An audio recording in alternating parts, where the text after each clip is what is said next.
नमस्कार, आपल्या सगळ्यांचं हार्दिक स्वागत आहे कार्यक्रम डॉक्टर स्पीक्स इन आरोग्य संपदामध्ये. मी डॉक्टर निखिल हरेंद्र शासने आपल्या सगळ्यांचं हार्दिक स्वागत करतो. कार्यक्रमाची सुरुवात करूया मनाच्या श्लोकातून. एक श्लोक आपण घेणार आहोत. समर्थ रामदास स्वामींनी लिहिलेला हा श्लोक आहे. देहे त्यागिता कीर्ती मागे उरावी, देहे त्यागिता कीर्ती मागे उरावी, मना सज्जना हेची क्रिया धरावी, मना सज्जना हेची क्रिया धरावी, मना चंदनाचे परित्वा झिजावे, मना चंदनाचे परित्वा झिजावे, परी अंतरी सज्जनानी ववावे, परी अंतरी सज्जनानी ववावे. बरं तर सज्जन मित्रांनो, आपला आजचा जो विषय आहे तो याच देहाविषयी, याच शरीराविषयी आणि याच्या होणाऱ्या झिजेविषयी आहे, हाडांच्या झिजेविषयी आहे, सांध्यांच्या झिजेविषयी आहे. तर आजचा आपला विषय बघूया. आजचा आपला विषय आहे अस्थिरोग, निदान आणि उपचार. बरोबर, आजचा आपला विषय आहे अस्थिरोग, निदान आणि उपचार. आणि या विषयावर आपल्याला मार्गदर्शन करायला आलेले आहेत डॉक्टर राठोड आणि डॉक्टर संतोष वाघमारे सर. नमस्कार, आपलं स्वागत आहे कार्यक्रमामध्ये. तर मित्रांनो, तुमची ओळख करून देतो. सुरुवात करूया आपण डॉक्टर तुषार नारायण राठोड यांच्याकडून. आपण सहयोगी प्राध्यापक आहात अस्थिरोग विभागात सेठ GS वैद्यकीय महाविद्यालय आणि KEM रुग्णालय परळ मुंबई येथे. आपण आपलं MBBS देखील KEM रुग्णालय इथून केलेले आहे. पुढे आपण MS म्हणजे मास्टर ऑफ सर्जरी आणि FCPS म्हणजे fellow of college of physician and surgeon हे दोन्ही कोर्सेस आपण जे विद्यालयातून केलेले आहेत, ग्रांट वैद्यकीय महाविद्यालयातून केलेले आहेत. आणि या दोन्ही कोर्सेस करताना तुम्हाला सुवर्ण पदक मिळालेले आहेत. त्याबद्दल खूप खूप शुभेच्छा आणि अभिनंदन. आणि पुढे आपण PhD देखील करत आहात आणि आपण शोधनिबंध, आपल्या शोधनिबंधांना राष्ट्रीय आणि आंतरराष्ट्रीय पातळीवर बेस्ट रिसर्च पेपर म्हणून, बेस्ट प्रेझेंटेशन म्हणून पण पारितोषिक मिळालेले आहेत. शिवाय 50 पेक्षा अधिक आपण शोधनिबंध प्रकाशित केलेले आहेत. वेगवेगळ्या माध्यमातून म्हणजे वेगवेगळ्या जबाबदाऱ्या, वेगवेगळ्या पदावर आपण कार्यरत आहात आणि पाठ्यपुस्तकात आपण लेख पण लिहिलेले आहेत. आणि आपण 1000पेक्षा अधिक स्पाईन वरील शस्त्रक्रिया म्हणजेच मणक्याच्या शस्त्रक्रिया केलेल्या आहेत. मणक्याच्या शस्त्रक्रियांमध्ये किंवा त्याचे आजार बरे करण्यामध्ये आपली विशेष रुची आहे. तर आपलं स्वागत आहे. आणि आपले दुसरे जे पाहुणे आहेत त्यांचं नाव आहे डॉक्टर संतोष भीमराव वाघमारे. आपण मुंबईतले एक नामांकित असे अस्थिरोग तज्ज्ञ आहात. आपण आपलं MBBS टोपीवाला राष्ट्रीय वैद्यकीय महाविद्यालय आणि नायर रुग्णालय मुंबई येथून केलं. पुढे आपण MS म्हणजेच मास्टर ऑफ सर्जरी केलंय. ते अस्थिरोग विभागातून MGM म्हणजे महात्मा गांधी मेमोरियल वैद्यकीय महाविद्यालय आणि MY रुग्णालय, महाराजा यशवंतराव रुग्णालय, इंदोर मध्य प्रदेशातून केलंय. आणि त्यात देखील आपल्याला सुवर्ण पदक मिळालेलं आहे. टॉपर होतात. तर आपल्याकडे 2 असे टॉपर, गोल्ड मेडलिस्ट असे डॉक्टर आज आहेत. आणि डॉक्टर संतोष वाघमारेंविषयी अजून सांगायचं झालं तर त्यांच्या गुडघ्याचे आजार बरे करण्यामध्ये त्यांची विशेष रुची आहे. शिवाय 10 वर्षाहून अधिक त्यांना अस्थिरोग या विभागामध्ये चिकित्सेचा अनुभव आहे. तर दोघांचं पुन्हा एकदा स्वागत करतो. आणि मित्रांनो, 2 सुवर्ण पदक विजेते असे डॉक्टर्स आपल्यासोबत आहेत. तर ही आपल्यासाठी सुवर्ण संधी आहे. तर या संधीचं आपल्याला सोनं करायचं आहे. डॉक्टर राठोड सर, पहिला प्रश्न तुमच्याकडे असा आहे की आता आपण बघितलं करोना काळामध्ये वर्क फ्रॉम होम म्हणजे घरी बसल्या बसल्या आपण ऑफिसची कामं करत होतो. तर त्याच्यामुळे काही अस्थिरोगांमध्ये प्रमाण वाढलंय का, किंवा कुठले अस्थिरोग तुम्ही बघितलं की ते वाढलेले आहेत त्याचं प्रमाण, याविषयी सांगा कृपया. हा वर्क फ्रॉम होम हे जे कल्चर आता आपण अनुभवत आहे आणि हे बऱ्यापैकी नवीन आहे, कारण की हे आधी एवढं उगात नव्हतं.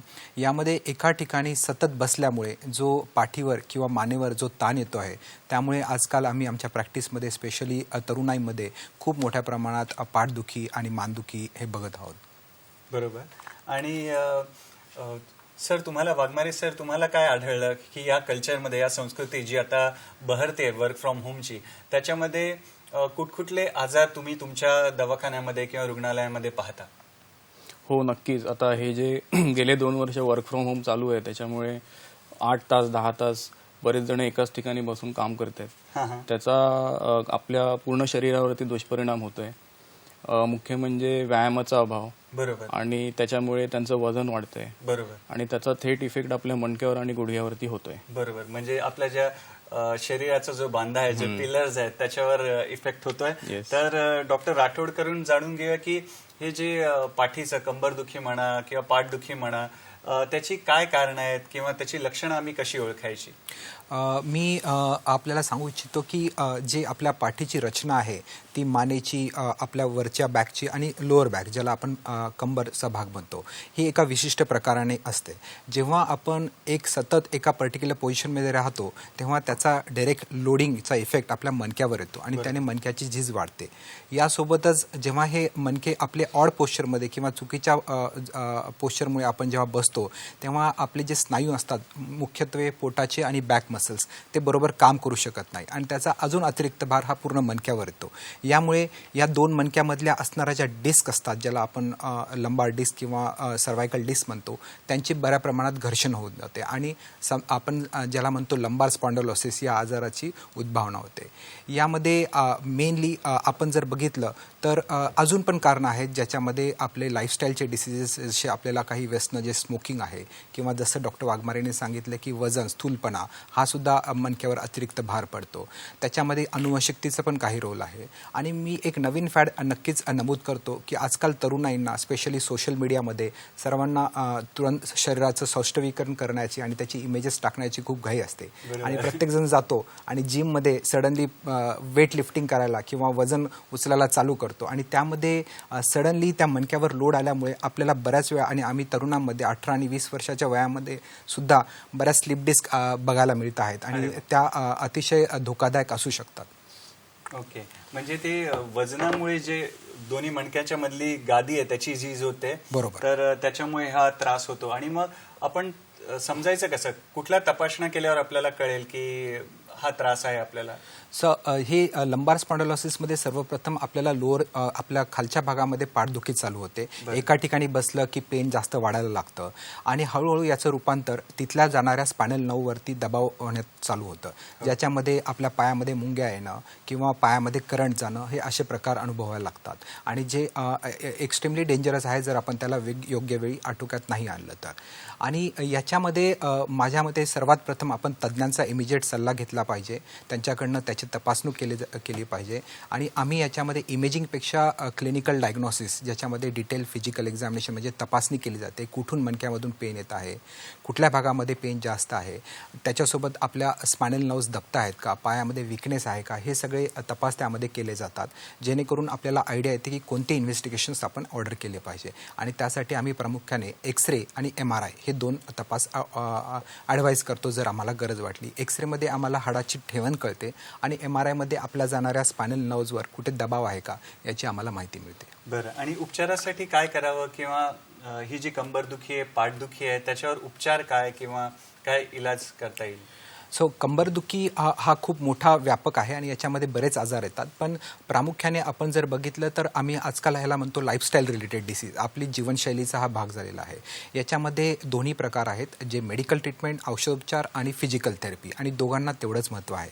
इनफॅक्ट किंबहुना फिजिकल थेरपीला मोर इम्पॉर्टन्स आहे, कारण की आपण आजकाल पोश्चर अर्गोनॉमिक्स म्हणजे आपली बसण्याची पद्धत, याच्यामध्ये जेव्हा आपण अपराईट बसतो, काही जणांना बरंच पुढे वाकून बसायची सवय असते, ज्याने पुढे बाक येऊन बसणं किंवा स्लाउच पोश्चर बसणं, याच्यामुळे मणक्याची जसे मी सांगितली तशी जास्त झीज होते.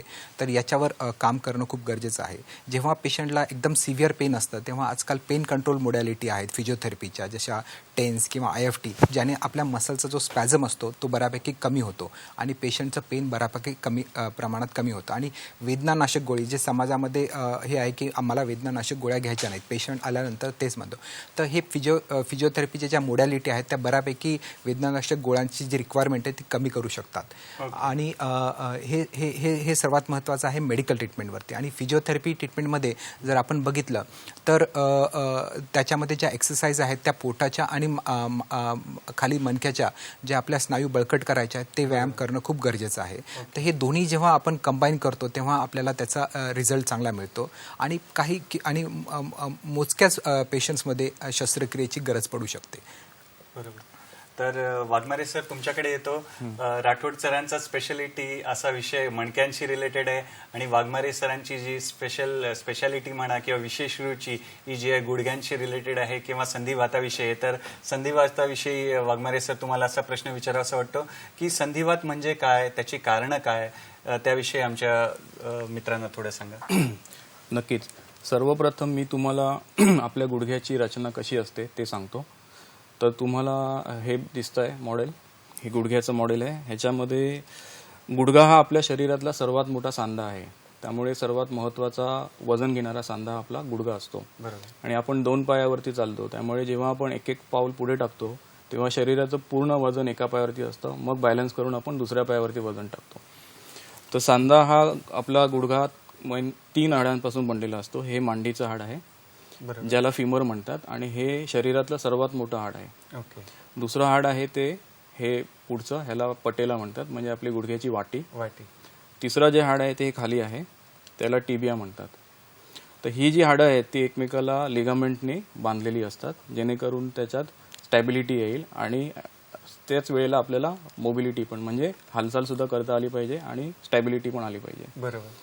तर हे 2 लिगामेंट बाहेरच्या बाजूला असतात. एक असतं हे लॅटरल कोलॅटरल, हे मिडियल कोलॅटरल, आणि आतमध्ये 2 लिगामेंट असतात. त्याच्यामध्ये एक अँटिरियर क्रुशिएट लिगामेंट आणि एक पोस्टिरियर क्रुशिएट लिगामेंट हे असतात. ह्या 2 हाडांच्या मध्ये, म्हणजे फिमर आणि टिबियाच्या मध्ये 2 गादे असतात. हो. तर ही बाहेरच्या बाजूला एक गादी असते. बरोबर. आणि आतल्या बाजूला एक गादी असते, त्याला मिडियल मेनिस्कस असे म्हणतात. बरं. तर ह्या गाद्यांचं काम असं असतं की जो आपल्या गुडघ्यावरती ताण येतोय, दबाव येतोय, त्याला ते शोषून घेतात, म्हणजे शॉक ॲब्झॉर्ब करण्याचं ते काम करतात. ओके. दुसरं महत्त्वाचं स्ट्रक्चर जे असतं ते आपल्या गुडघ्याच्या आतमध्ये कुर्चा असते. म्हणजे ह्या हाडाला आतमधून एक जाड आवरण असतं, त्याला कार्टिलेज किंवा कुर्चा म्हणतात. तर हे अतिशय गुळगुळीत असतं. ही कुर्चा एवढी गुळगुळीत असते की त्याच्यामुळे आपल्या गुडघ्याच्या ज्या मुवमेंट्स होतात त्या एकदम फ्रिक्शन विरहित, म्हणजे घर्षण विरहित होतात आणि आपल्याला चांगल्या मुवमेंट्सला त्याची मदत होते. तिसरं महत्त्वाचं जे असतं ते आपल्या गुडघ्याच्या आतमध्ये एक वंगण असतं, त्याला सायनोव्हियल फ्लुइड म्हणतात. बरं. तर ते मुवमेंटसाठी मदत करतं, म्हणजे आपल्या गुडघ्याची जी हालचाल होत असते त्याच्यामध्ये ते वंगणाचं काम करतं. तर आपला गुडघ्याला आपण एका इंजिनप्रमाणे त्याची तुलना करू शकतो. जसं इंजिनामध्ये वेगवेगळे पार्ट्स असतात आणि त्याच्यामध्ये ऑइल असतं, इंजिन ऑइल, त्याच्यामुळे ते इंजिन व्यवस्थित काम करत असतं. कालांतराने मग ते ऑइल खराब होतं किंवा कमी होतं. त्याचप्रमाणे हे सायनोव्हियल फ्लुइड पण आपल्या गुडघ्यामध्ये असतं, ते वयोमानानुसार हळूहळू कमी व्हायला लागतं. त्याचा परिणाम मग गुडघ्यावरती इतर गोष्टींवरती होतो. ओके. आणि कार्टिलेज जी असते कुर्चा, ती पण वयोमानानुसार हळूहळू घासायला लागते. म्हणजे वयोनिरूप हा बदल होतो, ज्याला आपण ऑस्टिओआर्थरायटिस असं म्हणतो किंवा संधिवात म्हणतो. तर जसं 2 व्हीलर मध्ये किंवा बाईक मध्ये शॉक ॲब्झॉर्बर असतात, तसं सरांनी आता सांगितलं की गुडघ्यामध्ये पण फ्लुइड्स असतात आणि शॉक ॲब्झॉर्ब करण्यासाठी गादी असते. तर मित्रांनो, दोन्ही डॉक्टर वाघमारे आणि डॉक्टर राठोड आपल्याला सुंदर माहिती देत आहेत. तुमच्या प्रश्नांची आम्ही वाट पाहतोय, तर लवकरात लवकर आम्हाला फोन करा आणि तुमच्या मनातले जे प्रश्न आहेत ते आम्हाला जरूर विचारा. इथे वेळ झालेली आहे एका छोट्याशा विश्रांतीची. पाहत राहा आपला लाडका कार्यक्रम, ज्याचं नाव आहे डॉक्टर स्पीक्स इन आरोग्य संपदा.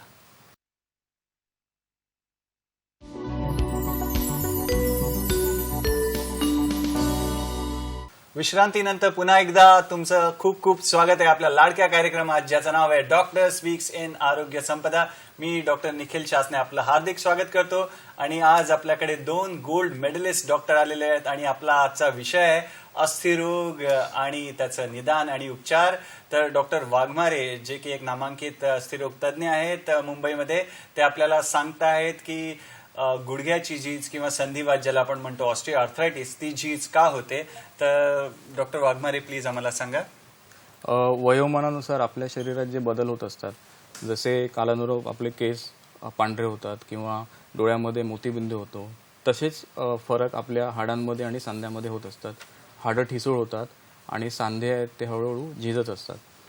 तर हे गुडघ्याचं जे आर्थरायटिस होतं आणि झीज होते, म्हणजे नेमकं काय होतं, तर जे आतमध्ये लुब्रिकेशन म्हणजे वंगणवालं जे द्रव असतं ते हळूहळू बनायचं कमी होतं. त्याच्यामुळे त्याचा परिणाम हा कार्टिलेज म्हणजे कुर्चेवरती होतो.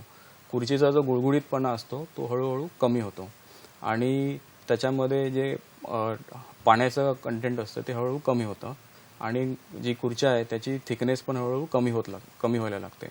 खुर्च्यामध्ये मग भेगा वगैरे पडायला लागतात आणि कधी कधी त्याच्यातला जो खराब भाग असतो तो पूर्णतः निघून जातो. जसे तुम्ही आता स्क्रीनवरती बघू शकता की ह्याच्यामध्ये वेगवेगळ्या स्टेजेसचं ते आर्थरायटिसचे इमेजेस आहेत. उजवीकडून डावीकडे जे डावीकडून उजवीकडे सिव्हिअर होत चाललंय. येस. तर पहिल्या ह्याच्यामध्ये तुम्ही दिसेल की ऑलमोस्ट तो नॉर्मलच सांधा दिसतोय, अगदी फार काही चेंजेस त्याच्यामध्ये नसतात. आणि हे जे आपण जेव्हा एक्सरे करतो त्याच्यामध्ये हे कन्फर्म होतं याच्यामध्ये कोणत्या ग्रेडवरती आता हा आजार आहे. तर अशा प्रकारे आर्थरायटिसची हळूहळू सुरुवात होते. साधारण 50व्या वर्षी ह्या लक्षणांना आणि आजाराला सुरुवात होते आणि जसं जसं वय वाढत जातं तसं तसं ह्याची जो टप्पा आहे आजाराचा तो हळूहळू वाढत जातो. सरांनी एकदम आपल्याला छान सांगितलं की वयानुरूप जे आपल्या त्वचेमध्ये जसे परिणाम दिसायला लागतात तसं आपल्या हाडांमध्ये सुद्धा परिणाम दिसायला लागतात आणि 50 वर्षांनंतर सरांनी सांगितलं की एक्सरे मध्ये पण आपल्याला निदान होऊ शकतं. तर सर आम्हाला अजून हे जाणून घ्यायचं, एक्सरे ही टेस्ट झाली, अजून कुठली टेस्ट आपल्याला करायला पाहिजे किंवा चाचणी करायला पाहिजे ज्याच्यामुळे हा जो संधिवात आहे किंवा ऑस्टिओआर्थरायटिस, जॉईंट फेल्युअर ज्याला आपण म्हणतो, तर ते कसं ओळखायचं? सर्वप्रथम तुम्हाला काय लक्षणं आहेत ते बघावे लागतील. जर लक्षणं असतील की तुम्हाला वेदना होत आहेत चालताना, आपण घरामध्ये खाली बसतो, उठतो किंवा जिने चढतो, त्याच्यामध्ये जर तुम्हाला लक्षणं होत असतील तर तुम्ही वैद्यकीय सल्ला घेतला पाहिजे. तर डॉक्टर आता तुम्हाला तपासणी करते. वैद्यकीय तपासणीमध्ये गुडघ्यामध्ये कुठे दुखतंय, कोणत्या हालचालीमध्ये तुम्हाला त्रास होतोय, कोणत्या भागामध्ये सूज आहे, त्या हिशोबाने मग ते तुम्हाला तपासणी सांगतील, एक्सरे किंवा मग MRI. पण MRI खूप जास्त कॉमनली लागत नाही, एक्सरे मध्येच हे निदान होऊन जातं. ओके सर, या वळणावर आपल्याला आपला पहिला फोन आलेला आहे मीना सैंदाणे मॅडमचा, जळगावहून. नमस्कार मीनाजी, आपलं स्वागत आहे कार्यक्रमात. आपला प्रश्न विचारा. सर, नमस्कार. माझं म्हणणं असं आहे की तुमचा हा जो विषय फार योग्य आहे. तर महिलांच्या समस्येमध्ये महिलांचे जे गुडघे असतात ते जास्त प्रमाणामध्ये झिजून दुखतात, तर त्यावर आपण काय सांगू शकाल की ते कशामुळे दुखतात? आणि दुसरा प्रश्न असा आहे की आजची जीवनशैली जी आहे, आयटी क्षेत्रातले जे मुलं आहेत ते घरून काम करतायत, त्यांची पाठदुखी आहे, तर यात पाण्याची कमतरता हा एक अभाव आहे का? लवकर निजे लवकर उठे ही संकल्पना तर नष्ट होते आहे, तर त्यावर आपण काय सांगू शकाल? बरोबर, एकदम छान प्रश्न विचारलाय मीनाजी. तर कोण सुरुवात करताय? राठोडजी, तुम्ही काय सांगाल या प्रश्नावरची? दोघांचंही आपण ओपिनियन घेऊया. मीनाजीने जो त्यांचा अनुभव सांगतायत की IT मुलांच्या क्षेत्रामधली मुलं यांच्यामध्ये पाठदुखीचं प्रमाण वाढतं आहे आणि तोच आपला आजचा टॉपिक आहे. आणि त्याबद्दल त्यांचे जे ऑब्झर्वेशन आहे, पाठदुखीचं प्रमाण जे वाढत चाललं आहे ते एकदम बरोबर आहे. आणि याच्यामध्ये प्रामुख्याने महत्त्वाचं कारण आहे की एकाच पर्टिक्युलर पोझिशनमध्ये लॉंग टाईम बसणं. जेव्हा आपण एका पर्टिक्युलर पोश्चरमध्ये बसतो तेव्हा आपल्या त्या ज्याला आम्ही पोश्चर अर्गोनॉमिक्स म्हणतो, म्हणजे आपल्या मणक्याची ठेवण त्याच्यावर लोड येऊन मणक्यामधली झीज होण्याचं प्रमाण खूप वाढत चाललेलं आहे. यासाठी खूप महत्त्वाचं आहे की आपण जे बसण्याचं आपलं शैली आहे ती लहानपणापासूनच त्याच्यामध्ये चेंज करायला. लहान मुलं आजकाल होमवर्क करतात तेव्हा पण ते पुढे वाकून बसतात, तेव्हापासूनच जर आपण त्याच्यामध्ये करेक्शन करत गेलो तर हे अशा प्रकारचा त्रास पुढे वाढत आहे. याच्यामध्ये खूप महत्त्वाचं आहे की नियमित आपल्या पोटाच्या आणि बॅक मसल्सचा व्यायाम करणं.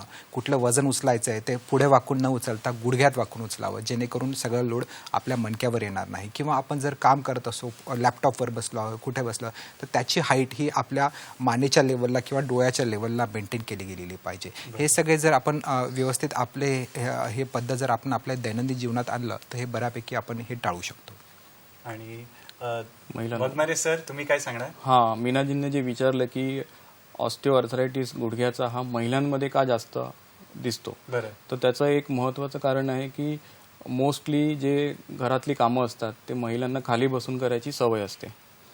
त्याच्यामुळे काय होतं, आपण जेव्हा मांडी घालून बसतो तेव्हा गुडघ्यावरती बसताना आणि उठताना जास्त प्रमाणावरती ताण येतो. ते एक महत्त्वाचं कारण आहे.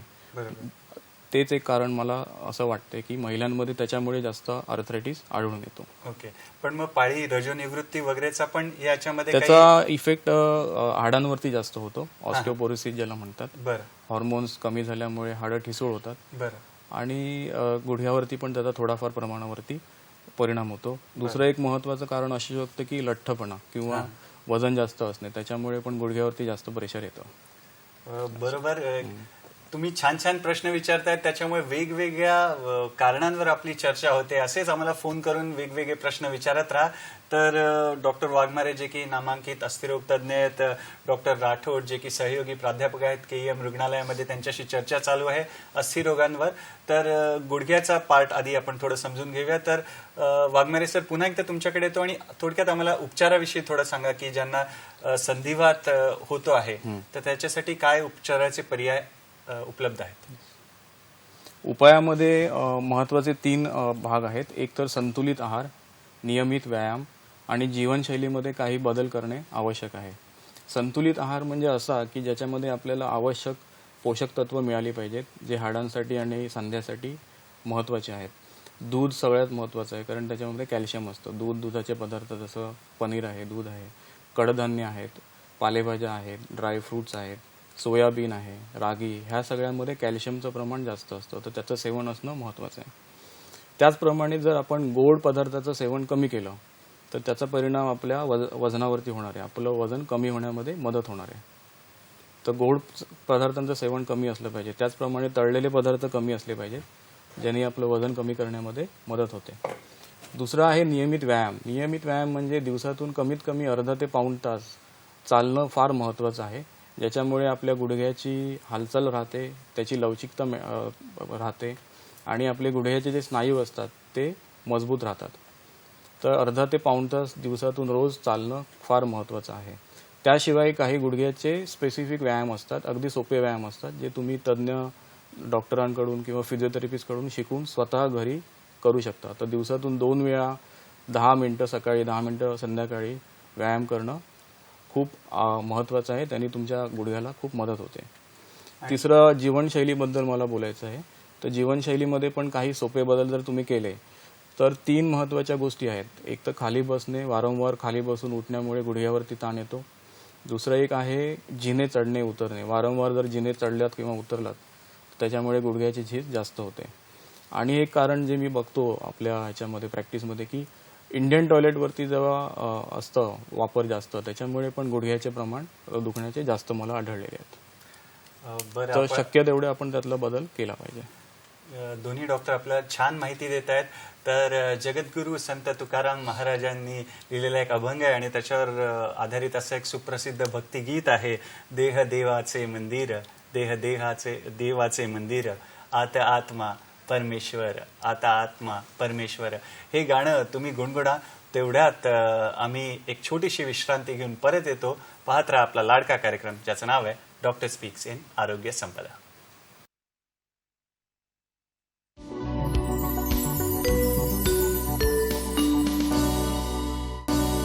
विश्रांतीनंतर पुन्हा एकदा तुमचं खूप खूप स्वागत आहे आपल्या लाडक्या कार्यक्रमात, ज्याचं नाव आहे डॉक्टर स्पीक्स इन आरोग्य संपदा. आणि आजचा आपला विषय आहे अस्थिरोग निदान आणि उपचार. आणि त्याच्यासाठी 2 गोल्ड मेडलिस्ट असे ऑर्थोपेडिक सर्जन्स आपल्याकडे आलेले आहेत. डॉक्टर तुषार राठोड जे की सहयोगी प्राध्यापक आहेत KEM रुग्णालय मुंबई येथे, आणि डॉक्टर वाघमारे जे की नामांकित असे अस्थिरोग तज्ज्ञ आहेत. तर चर्चा आपली चालू आहे वेगवेगळ्या अस्थिरोगांवर. आणि डॉक्टर राठोड जी तुमच्याकडे येतो आणि आम्हाला थोडं मानेच्या तक्रारी आजकाल जास्त, मान म्हणजे दोन्ही अर्थ आहेत, मानात राहिलं पाहिजे आणि मान खाली, म्हणजे मराठी पण वाक्प्रचार बऱ्याच आहेत मानेशी रिलेटेड. आणि मानेचं दुखणं हे पण एक महत्वाचं हे आहे. तर त्याच्याविषयी आम्हाला जरा सांगा, मानेच्या दुखण्याविषयी कारणं, लक्षणं त्याविषयी. आपण जर बघितलं तर डिजिटल डिव्हायसेस हा आपल्या जीवनशैलीचा एक अविभाज्य घटक होत चालले आहे. माझ्याकडे बरेच पेशंट येतात, ते सांगतात सर आम्हाला कंटिन्युअस कॉम्प्युटरवर किंवा मॉनिटरवर काम करावं लागतं. काही जणांचा स्क्रीन टाईम तर 15 घंटे असतात आणि त्यांचा एकच प्रश्न असतो, जर मी असं काम करत गेलं तर माझं हे दुखणं वाढत जाईल का किंवा मला काही होईल का. आपण जसं मी आधी आपल्या नमूद केलं आहे, आपण एक समजून घेणं गरजेचं आहे. जेव्हा आपली मान किंवा पाठ हे एका पर्टिक्युलर पोश्चरमध्ये तासून तास असते, दॅट इज त्याच्यामुळे फिजिओलॉजिकल लोडिंग होत नाही आणि ते जे ॲबनॉर्मल लोडिंग असतं त्यामुळे मणक्याची झीज होते. जेव्हा ती झीज आपल्या वरच्या भागात म्हणजे मानेच्या मणक्यामध्ये होते त्याला आपण सर्वायकल स्पॉन्डिलोसिस म्हणतो. या सर्वायकल स्पॉन्डिलोसिसमध्ये पहिला जेव्हा आपण बसायला चालू करतो तेव्हा मानेच्या वरच्या भागामध्ये पेन व्हायला चालू होतं. हळूहळू ते पेन वरती शोल्डरच्या सांध्याकडे जायला चालू होतं आणि ज्याला आपण ट्रॅपेझायटिस म्हणतो. आणि हळूहळू हे पेन जर वाढत गेलं आणि आपण याला योग्य वेळी आटोकाट नाही केलं तर मग हातामध्ये ती कळ जायला चालू होते, हातामध्ये मुंग्या यायला चालू होतात, हातामध्ये विकनेस व्हायला चालू होतो आणि याच्यासोबत याच्यामुळे पायामध्ये पण विकनेस येऊन आपला बॅलन्स जायला पण चालू होतो, ज्याला आम्ही सर्वायकल स्पॉन्डिलोटिक मायलोपॅथी म्हणतो. म्हणजे या कंडिशनमध्ये आपल्या मेन स्पायनल कॉर्डवर पण कंप्रेशन यायला चालू होतं. तर अशा रीते जर आपण नाही कंट्रोल केला तर सर्वायकल स्पॉन्डिलोसिस पुढे पुढे वाढू शकतो. डॉक्टर राठोड, तुम्ही PhD स्टुडंट पण आहात, केस स्टडीज बऱ्याचशा आहेत, तर याविषयी काही केस स्टडी किंवा अनुभव एखादा आम्हाला सांगणार का, किंवा स्लाइड्स काही तुम्हाला सांगायचं असेल त्याविषयी आम्हाला सांगा. जर आपण बघितलं तर सर्वायकल मायलोपॅथी जेव्हा माझ्याकडे पेशंट्स येतात त्याच्यामध्ये काही कारणं असतात ज्याच्यामुळे ती वाढत जाते. त्याच्यामध्ये सर्वात प्रमुख कारण वय. जेवढा वेळ आपण थांबू, काही जण जर स्पायनल कॉर्डवर कंप्रेशन असताना सुद्धा आणि ॲडवाईस केलेली असताना सुद्धा सर्जरी टाळतात, पण त्यामध्ये त्या नसवरचा दबाव वाढत जातो. दुसरं रिझन असतं डायबिटीज. आज आपण बघत असाल तर आज इंडियाला म्हणतात diabetic capital of the world. आपल्यामध्ये डायबिटीजचं प्रमाण एवढं वाढलं आहे की त्यामुळे आपल्या नसा म्हणजे आपल्या स्पायनल कॉर्ड आणि स्पायनल नर्व्स त्याच्यावर पण त्या डायबिटीजचा इफेक्ट होत असतो. आणि या व्यतिरिक्त किती जास्त प्रमाणात तो दबाव आहे, या सर्व गोष्टीमुळे सर्वायकल मायलोपॅथीमुळे पेशंटची कंडिशन ज्याच्यामध्ये आपल्या लघवीचा पण कंट्रोल जाऊ शकतो, चालायचा बॅलन्स जाऊ शकतो, असे बरेच पेशंट आमच्याकडे येतात. आणि जेव्हा आम्ही त्यांना योग्यरित्या आणि योग्य वेळी त्याचं डिकम्प्रेशन किंवा ज्याचा दबाव काढला की त्यांच्यामध्ये खूप सिग्निफिकंट इम्प्रूव्हमेंट येऊन जाते, जी over a period of 1 year असते. आणि त्याच्यामुळे ते वापस त्यांच्या काम करायला चालू करतात आणि त्याचा जो अनुभव असतो तो खूप आमच्यासाठी सुखद असतो. बरं सर, तुम्ही आम्हाला दाखवायला काही स्लाइड्स आणलेल्या आहेत, त्याविषयी पण आम्हाला जरा सांगूया. बघूया आपण सरांनी ज्या केसेस, स्पाईन सर्जन आहेत 1000पेक्षा जास्त.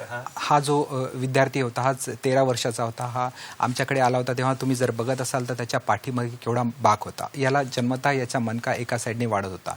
याला आम्ही ॲनाकोंडा स्पाईन म्हणतो, कारण की याचा शेप असतो हा ॲनाकोंडासारखा असतो. हो. आणि याच्यामध्ये फक्त मणक्याची अशी वाढ होत नाही, पण यासोबत त्याच्या स्पायनल कॉर्डवर दबाव येत होता आणि त्यामुळे त्याचं चालणं पण त्याला अवघड होत होतं. आणि याची आम्ही सर्जरी केली आणि सर्जरीनंतर तुम्ही त्याची इमेज आफ्टर सर्जरी 14व्या दिवशीच ती इमेज बघत असाल.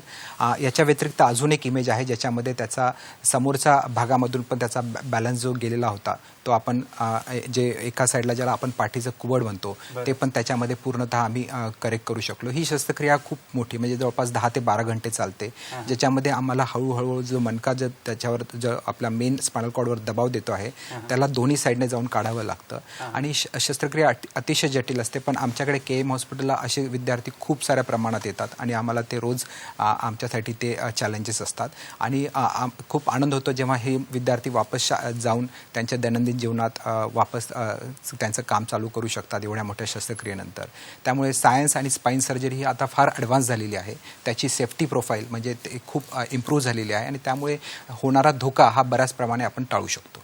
डॉक्टर राठोडजींनी आपल्याला छान आता स्लाइड्स दाखवले की ज्याच्यामध्ये कुबड आलेली जी पार्ट होती, मणका होता तो सरळ झाला, किंवा S शेप असा कणा होता तर त्यांनी व्यवस्थित केला. आपल्याला शाळेमध्ये कविता होती, कण्यावर हात ठेवून फक्त लढ म्हणा, सरांविषयी कविता होती ती इथे आठवते.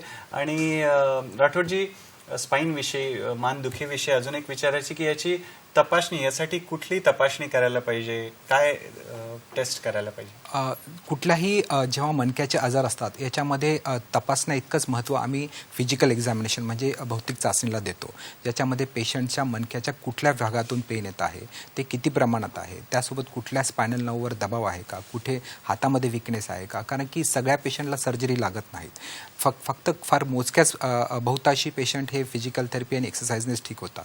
तर त्यामुळे फिजिकल एक्झामिनेशन झाल्यानंतर आम्ही काही इन्व्हेस्टिगेशन ऑर्डर करतो, ज्याच्यामध्ये आजकाल आम्ही व्हिटॅमिन D लेवल, कारण की आम्ही इंडियन पॉप्युलेशन आता आपलं सनलाईट एक्सपोजर बऱ्यापैकी कमी झालेलं आहे. आपल्या सगळ्या ॲक्टिव्हिटी ह्या घरातल्या घरात असतात आणि त्यामुळे जे मिळणारं सनलाईटचा जो प्रकाश असतो कमी असल्यामुळे व्हिटॅमिन D डेफिशियन्सी आम्ही खूप बघतो आहे.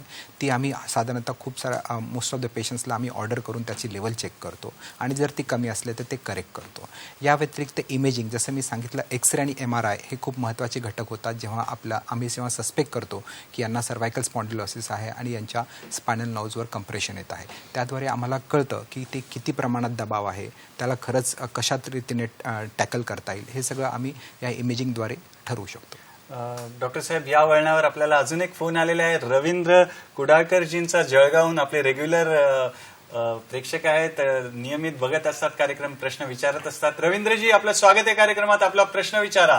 हा, नमस्कार. माझा प्रश्न असा आहे, युरिक ऍसिड आणि गुडघेदुखीचा संबंध कशा प्रकारे असतो आपल्यात, आणि युरिक ऍसिडची जी औषधं आहेत, जेव्हा युरिक ऍसिड वाढलेलं असते त्याच कालावधीत घ्यावी की नियमितपणे कायम घ्यावी लागतात, आणि त्याचे काही सतत औषध घेतल्याने दुष्परिणाम होतो का? बर, ओके. गुडघ्याशी रिलेटेड प्रश्न आहेत. आपण डॉक्टर वाघमारेंपासून सुरुवात करूया. काय सांगाल डॉक्टर? हां, युरिक ॲसिड जेव्हा रक्तामध्ये वाढतं त्याचं मुख्य कारण असं असतं की जे आपण आपल्या आहारामध्ये प्रोटीन्स घेतो, प्रथिनं घेतो, तर युरिक ॲसिड हे प्रथिनांचं बाय प्रोडक्ट आहे, एंड प्रोडक्ट. तर ते आपल्या लघवी वाटे शरीरातून निघून जातं, परंतु काही कारणास्तव ते आपल्या शरीरामध्ये वाढतं. त्याची दोन कारणं असू शकतात. एक तर आहे प्रोटीनचा इंटेक जास्त असेल, प्रथिनांचा इंटेक जास्त असेल, किंवा किडनीमधून ते बाहेर निघण्याची जी प्रोसेस असते, प्रोसिजर, त्याच्यामध्ये काही डिफेक्ट असतो. त्याच्यामुळे ते युरिक ॲसिड लघवी वाटे न निघता रक्तामध्ये जमा होतं, आणि ते काही लेवलपर्यंत जर असेल तर त्यांनी काही लक्षणं येत नाहीत. परंतु समजा ते वाढलं, समजा 7.5-8 पर्यंत गेलं, तर मग ते सांध्यामध्ये जाऊन जमा होतं आणि तिथे काही क्रिस्टल्स तयार करतं, त्याला गाऊट म्हणतात. आणि हे मुख्यतः पायामधल्या, अंगठ्यामधल्या सांध्यामध्ये आढळलं जातं. गुडघ्यामध्ये युरिक ॲसिडमुळे जास्त त्रास होणं जास्त कॉमन नाही आहे, ते रेअर आहे. परंतु अशा केसेस पण मी पाहिल्या आहेत. कधी कधी युरिक ॲसिडचे लेवल 12 ते 14 पर्यंत जाते. अशा वेळी गुडघ्यामध्ये सूज येते आणि गुडघ्यामध्ये प्रचंड वेदना होतात, चालायला त्रास होतो. त्यावेळी मग आम्ही औषधं देऊन ते युरिक ॲसिडची लेवल कमी करतो. डॉक्टर तुषार राठोड, तुम्हाला या प्रश्नावर काही अजून ऍड करायचं? डॉक्टर वाघमारेंनी याच्याबद्दल आपल्याला ऑलरेडी सांगितलं आहे की हा गाऊट प्रकार काय असतो, आणि डॉक्टर रवींद्र यांनी आपल्याला जो प्रश्न विचारला की ही औषधं जी युरिक ॲसिडसाठी असतात ती किती काळ चालू ठेवावी, तर युरिक ॲसिडचे आता जे आलेली नवीन औषध उपचार पद्धती आहे ती अतिशय सेफ आहे. त्याचा किडनी आणि लिव्हरवर इफेक्ट येत नाही, आणि आम्ही ती युरिक ॲसिडच्या लेवलसोबत आपण हमेशा त्याला टायट्रेट करत नाही. ती खूप वेळ चालू ठेवावी लागतात. त्याची उपचार पद्धती 2-2, 3-3 वर्ष जाऊ शकते. आणि जेव्हा आम्ही बघतो की हे युरिक ॲसिड सतत आपल्या औषधांनी जेव्हा कंट्रोल आलेलं असतं, तेव्हाच आपण त्याचा बंद करायचा डिसिजन घेऊ शकतो. पण साधारणतः ही औषधं लगेच कमी केली जात नाहीत. बरं, डॉक्टर वाघमारेंकडे वळूया.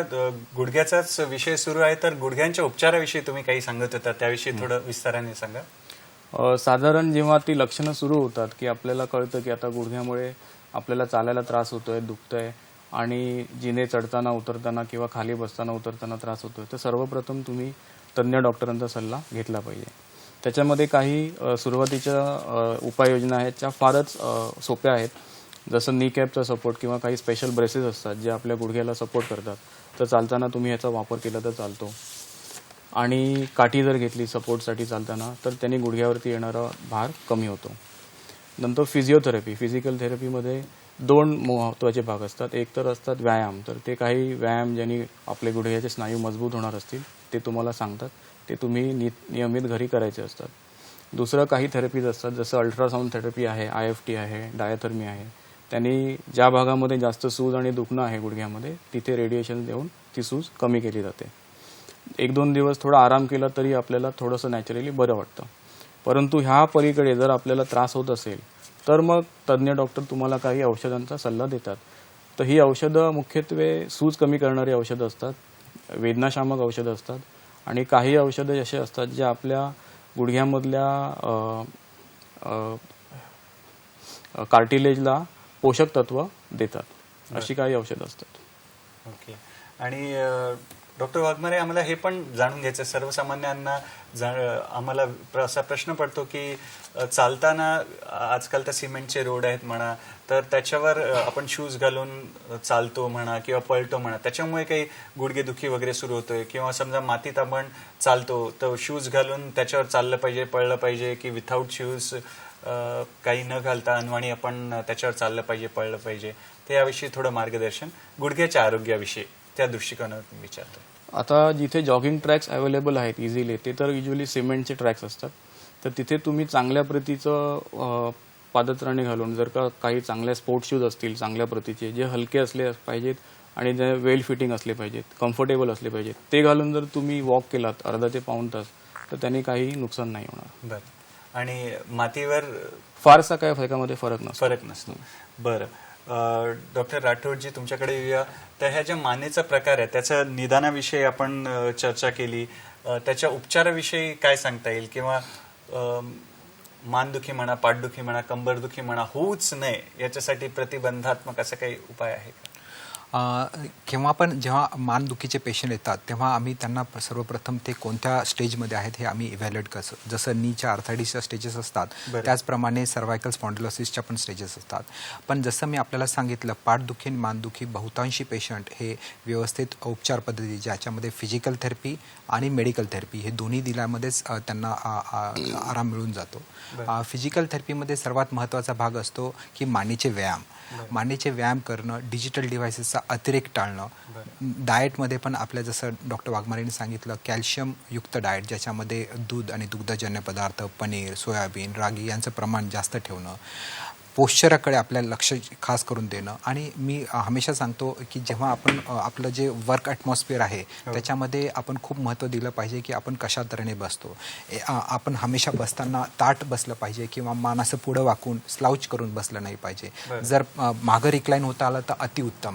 जेव्हा आपल्या मांडीमध्ये आणि आपल्या ट्रंकमध्ये जो अँगल असतो तो 90 डिग्री किंवा जास्त राहिला म्हणजे रिक्लाईन होऊन आपण पाठीमागे वाकून जर काम केलं तर ते अजून चांगलं असतं. हे सर्व प्रकार जर आपण केले आणि योग्य त्या रीतीने व्हिटॅमिन डीचं सप्लिमेंटेशन, काही मसल एनर्जायझर आहेत जे मसल्सच्या हिलिंगला फास्ट हेल्प करतात, हे जर आपण सोबत घेतलं तर बहुतांशरित्या हे आपल्याला विना ऑपरेशन ठीक करता येतात. पण काही जणांमध्ये ज्याच्यामध्ये मी जसं सांगितलं आपले मेन स्पायनल कॉर्डवर दबाव यायला चालू होतो, हातापायात मुंग्या चालू व्हायला होतात, तेव्हा जर हे आणि किंवा काही असे पेशंट असतात जे आपण एक्सरसाइज करून पण त्यांना आराम मिळत नाही, अशा मोजक्याच पेशंटमध्ये आपल्याला मानेची शस्त्रक्रिया लागू शकते. बरं. आणि डॉक्टर वाघमारे पुन्हा एकदा तुमच्याकडे येतो की आपण बघतो की संधिवातासाठी वेगवेगळी औषधं घेतली जातात, इंजेक्शन्स घेतली जातात म्हणा, किंवा काही शस्त्रक्रिया देखील केल्या जातात. तर रुग्णांनी काय काळजी घेतली पाहिजे किंवा काय करावं आणि काय टाळावं याविषयी थोडं आम्हाला मार्गदर्शन करा. सर्वात प्रथम मी मगाशी सांगितल्याप्रमाणे वजन, जे आपलं शरीराचं वजन गुडघ्यावरती येत असतं त्याचा दुष्परिणाम गुडघ्याच्या झिजेवरती होत असतो. त्यामुळे वजन नियंत्रित ठेवणं फार महत्त्वाचं आहे. वजन नियंत्रित ठेवण्यासाठी 2 गोष्टी असतात, एक तर आहे आहार आणि एक नियमित व्यायाम. तर आता रिसेंटलीच एक पब्लिश रिसर्चमध्ये असं सांगितलं आहे की 80% रोल हा वजन कमी करण्यामध्ये आहाराचा असतो आणि 20% रोल हा व्यायामाचा असतो. तर मगाशी डॉक्टर राठोड असं म्हणाले तसंच काही ओव्हरवेट का लठ्ठ पेशंट असतात जे ठरवतात की आता आम्हाला वजन, अचानक ठरवतात की आम्हाला खूप वजन कमी करायचं, मग ते काही अवघड योगा करतात किंवा खूप जास्त एक्सरसाइज करतात आणि मग त्याच्यामुळे गुडघ्यावरती दुष्परिणाम होतात, गुडघे सुजायला लागतात, गुडघे दुखायला लागतात. मग आम्ही त्यांना सल्ला देतो की तुम्ही जे काही व्यायाम करता ते तुम्ही हळूवार करा, म्हणजे थोड्याफार प्रमाणामध्ये हळूहळू वाढवा. एकदम जास्त व्यायाम केल्याने त्यांनी नुकसान होऊ शकतं. बरं मित्रांनो, इथे वेळ झाली एका छोट्याशा विश्रांतीची. पाहत राहा आपला लाडका कार्यक्रम आणि आपली लाडकी वाहिनी सह्याद्री वाहिनी, प्रत्येक घरासाठी, घरातल्या प्रत्येकासाठी.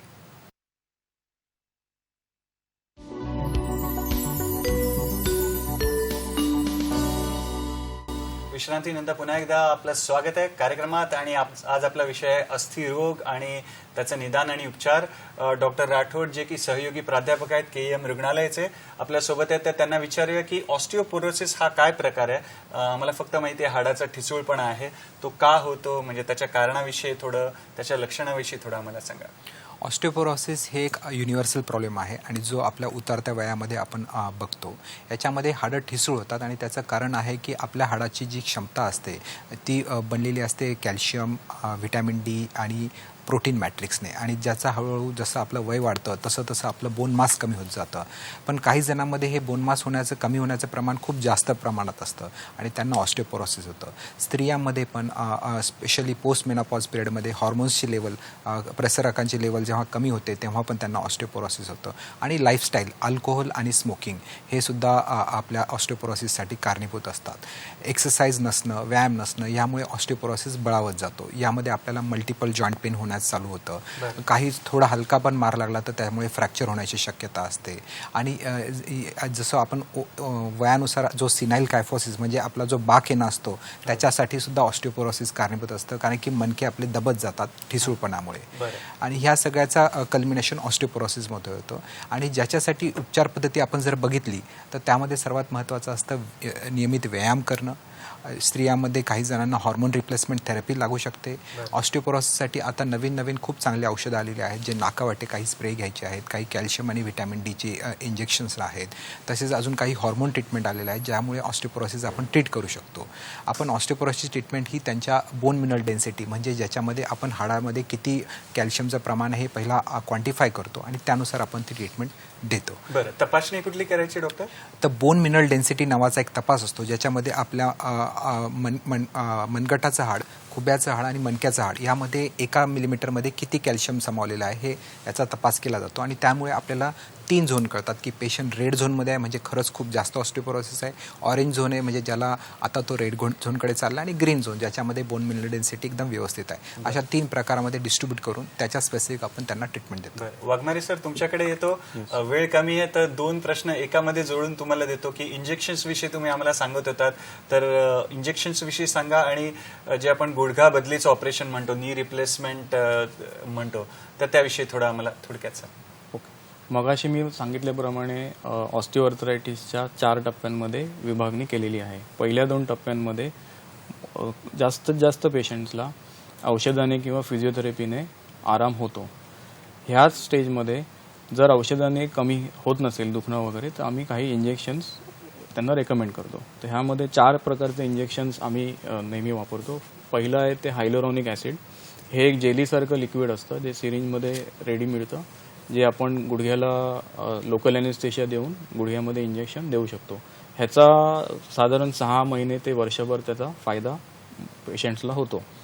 दुसरं एक इंजेक्शन आहे ते PRP इंजेक्शन असतं, ज्याच्यामध्ये त्याला प्लेटलेट रिच प्लाझ्मा म्हणतात.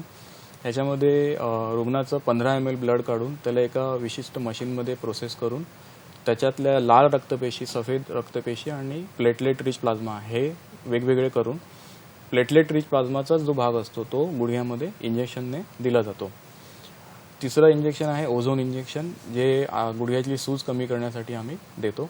आणि एक प्रोलोथेरपी इंजेक्शन आहे, त्याच्यामध्ये डेक्स्ट्रोज आणि लिग्नोकेन आम्ही गुडघ्यामध्ये देतो. ह्या सर्वांचा जो इफेक्ट असतो तो काही फार काळ नसतो, तो 6 महिने कधी 1 वर्षापर्यंत त्याचा इफेक्ट राहतो.